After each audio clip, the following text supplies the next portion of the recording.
Welcome to Nasdaq Trade Talks, where we meet with the top thought leaders and strategists in emerging technologies, digital assets, a regulatory landscape, and capital markets. I'm your host, Jill Malandrino, and joining us at the Nasdaq market site, we have Nikhil Gupta, founder and CEO of ArmorCode, Mignona Coté, Senior Vice President and Chief Information Security Officer of Infor, Aanchal Gupta, Senior Vice President and Chief Security Officer of Adobe, as well as Vijay, Jajoo, Principal of the Tech and Practices at KPMG. We're here to discuss how AI is changing the world of enterprise security. It is great to have everyone with us.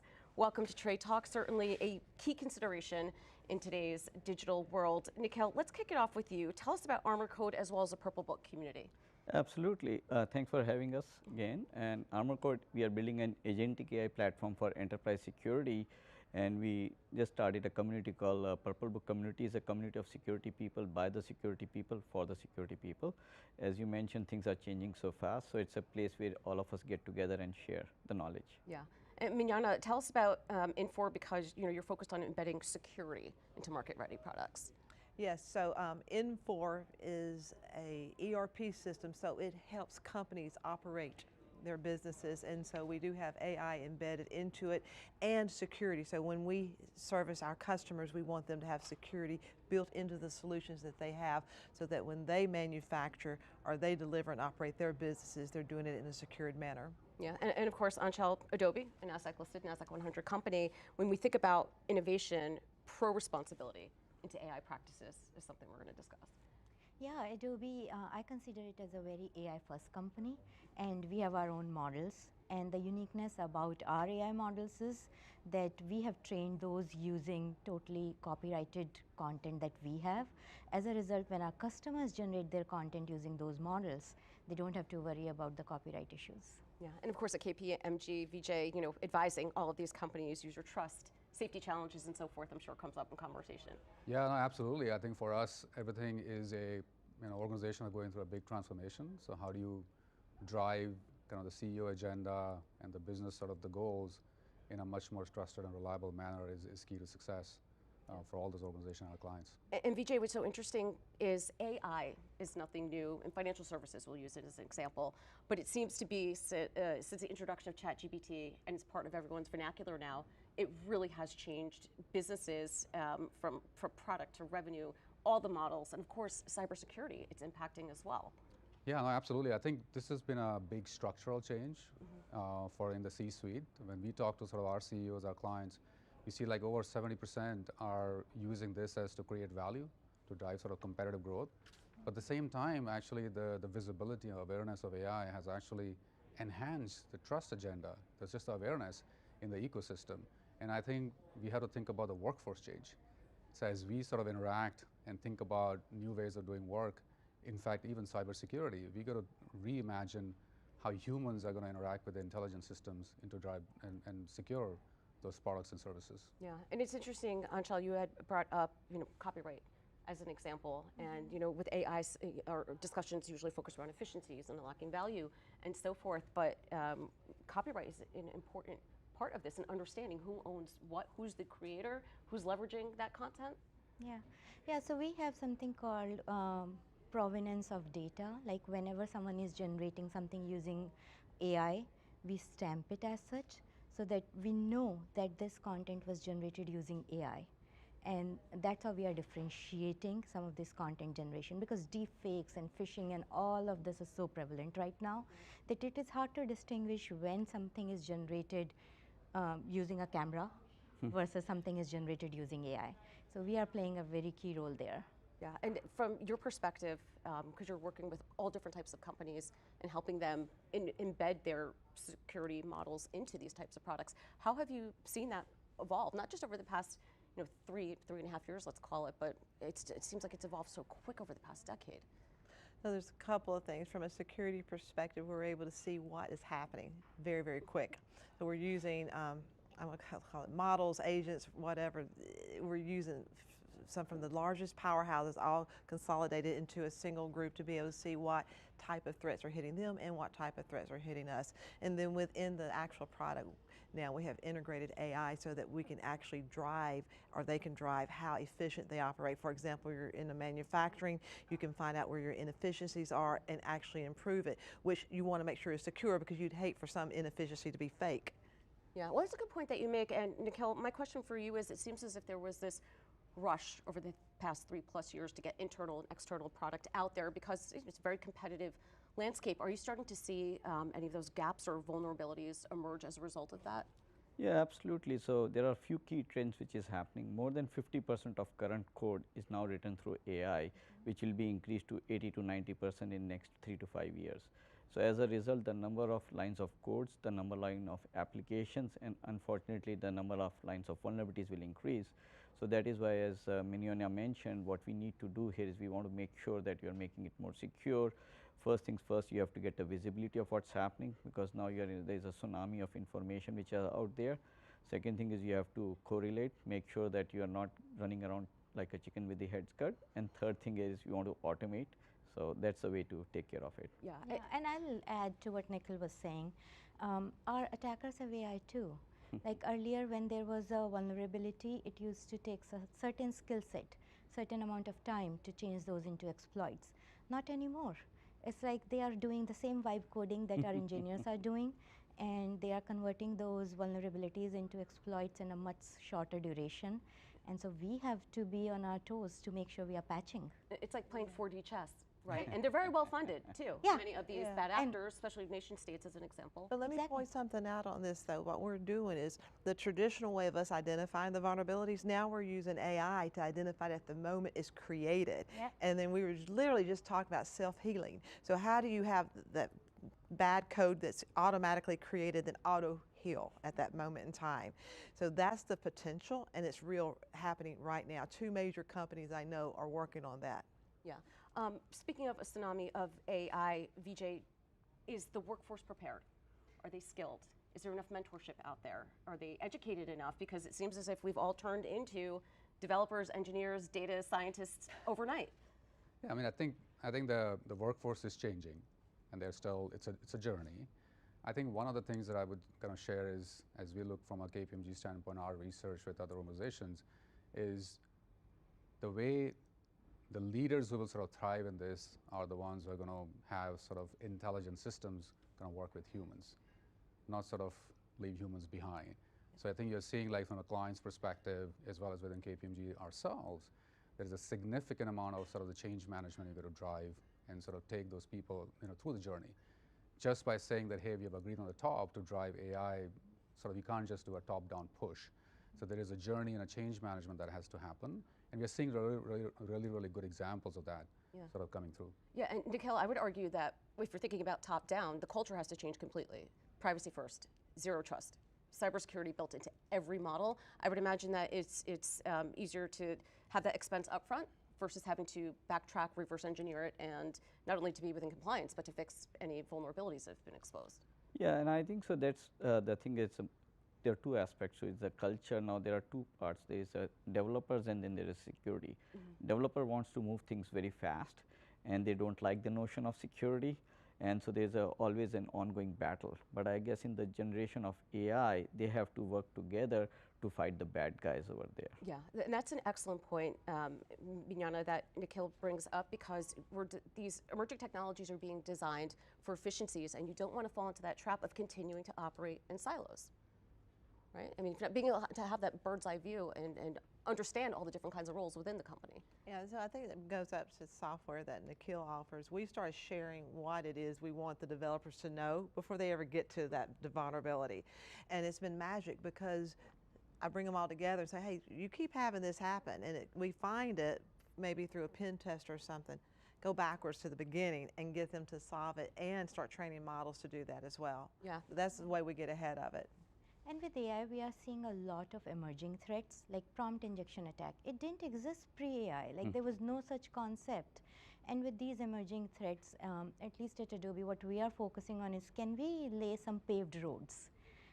which means like can we make some kind of like control frameworks so that our engineering can just focus on building the features. As you said, they want to move fast, and they can move fast on these paved roads versus the dirt roads. Like if they have to do everything one by one and each team has to repeat the same thing, it is going to take them that much longer.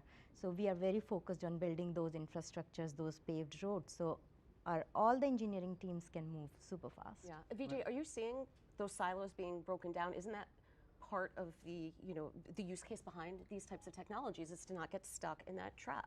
Yeah, no, absolutely. I think, so I work with a lot of different big tech companies. Some of them are building foundational models and frontier models themselves. So we're seeing sort of the privacy, security, and even something what is called trust and safety, which is about like how do you make sure the online safety, the digital ecosystem, these three sort of dimensions or these three risk types are coming together. I think you take a step back and think about the bad guys are also working on some economics. They're actually going after the usual suspects. They're doing it in a much more effective manner, as Aanchal said. They're going after phishing, misconfigurations, sort of, insecure code. All of those existed last 20, 30 years as well. But they are doing it in a much more effective manner, so using AI. So I think that's where, like, for our job, how do we fundamentally change that? But if you don't sort of bring those sort of one homogeneous view and sort of bringing the control plane together, and as an enterprise, we will struggle. Yeah, I mean, Nikhil, if you think about it, what's the next 3 months, 6 months going to look like going forward? Our conversation was very different last year. Yeah, no, this is interesting. And in fact, Aanchal and I were just talking right before here. It's, I guess, 3 months is eternity. Nowadays, companies are coming with a foundational model in a week, and the battle between the foundation models are changing so fast. So I think so we are talking days, not even 3 months or 6 months, but there are certain things which are constant, which is AI is here for stay, and we have to make it secure. Vibe code is reality, and we all need to have a foundational transparent guardrails, if you will, to enable our developers to develop things faster. Yeah, I think another thing that's here to stay, no matter what company has exposure to it, no matter what the product is the ethical and responsible use, and working within those guardrails, whether it's compliance, regulatory, the industry regulating itself, your own company ethics. I think those are guardrails that are going to be a competitive advantage moving forward. Yeah, and I think coming off of being in Vegas last week, the first question that I left with is, are we going to treat agents as people or code, or how are we going to account for them? And so thinking of it responsibly, I was in a CISO circle last Thursday, and people are creating org charts for their agents. And I was like, oh my gosh, that's a lot of work. So I don't think we've got that answer yet. But I left the weekend and said, let's create a standard on how we're going to approach it. But we've got to do it in a way that enables innovation, because security people over time have come in and slowed down innovation when we create our guardrails. Yeah, I mean, guardrails doesn't necessarily mean anti-innovation. It's pro-responsible innovation is how I think it should be looked at. But I mean, just non-human identities, it's happened so fast. We just finally understood what generative AI is. Yeah, and whether agents are going to be working on behalf of, will my agent be Aanchal, or will the agent be agent 1, agent 2, agent 3? So that's a really good point Mignona is bringing up here. Another thing we have to keep our focus on is our partnership, our industry-wide partnership, our partnership with like law enforcement, regulatory bodies, because as much work we can do collectively together to move AI forward. And as Nikhil said, AI is here to stay. Like that conversation, what we were having like 2 years ago, whether AI will be here, it's a bubble, it's going to burst. That conversation is done. AI is here, and it will continue to evolve. And we, as the security practitioners, we have to make sure that we make it secure for everyone, our families, our communities, everyone, because that's how we are going to thrive. Yeah, and it's such an interesting balance that you brought up, being open and working with law enforcement as an example. However, in a very competitive environment, I can understand how it could be difficult to share proprietary data or models and so forth, but for the good of the industry, to advance it. Yeah, we saw these three of the criminals come together. The shiny hunters, I don't know if you all heard the news, the shiny hunters and the couple more I'm blanking out on, but they all are partnering together to create new attacks. I'm like, wow, look at the partnership there. Yeah. Well, you know what's so interesting is that for law enforcement, not even just law enforcement, but the bad actors themselves can identify each other because they're behind a screen. Yep. So it's not like, you know, they might operate under a criminal enforcement model, but they're not quite sure who they're even supposed to go after. At least it is today. It's really hard to make someone turncoat when you don't even know who your partner might be. Yeah, and I think so it's a very important aspect, and we have organizations like FSI, SAC and all, Yep.